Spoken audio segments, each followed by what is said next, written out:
The Resident Commissioner from Puerto Rico. You're recognized for 3 minutes. Thank you, Mr. Chairman. I want to thank you and thanks the Speaker and the Minority Leader for letting me be part of this important task force. And as a former Speaker of the House and state employee, it is a quite opportunity to handle these issues. And I will begin, actually I was part of the CSG Executive Committee long term ago, so I commend your efforts. And in that term, you state in your presentation that the members of the Council of State Governments are discussing an overbearing federal government. And you said that some public policy topics were part of that overbearing federal government. What are specifics of those federal topics? Well, generally, thank you, Congressman, and thank you for your service to CSG when you were there. What we are looking for really is solutions. What we find oftentimes, preemption has been mentioned, regulatory overreach by administrative agencies, executive agencies, where they have taken license, perhaps, to essentially legislate without actually representing us, as you know, and you're all dealing with those issues.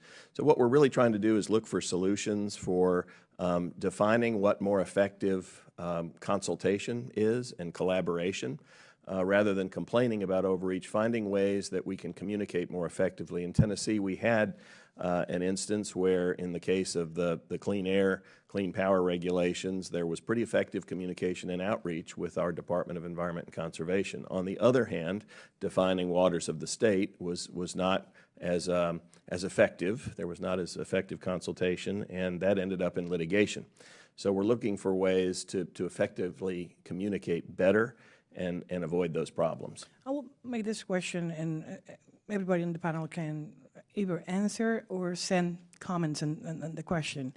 Can you provide a list of specific recommendations of what task can this task force enhance in terms of have direct recommendations to delegate power to state governments, local governments, families, and the people who are really near to the people, and to make that balance of power between Washington and the people that are near to those decisions? I mean, that's yes, the purpose of this committee. Absolutely, and I've included in my remarks, although I didn't talk about the principles that we are focused on and have been since about 2014, and we'll be happy to do that and then further refine them through this advisory council process to provide more specific suggestions. Thank you. Thank you, Mr. Chairman. I know my time is up, so I yield back. No, thank you. I appreciate that.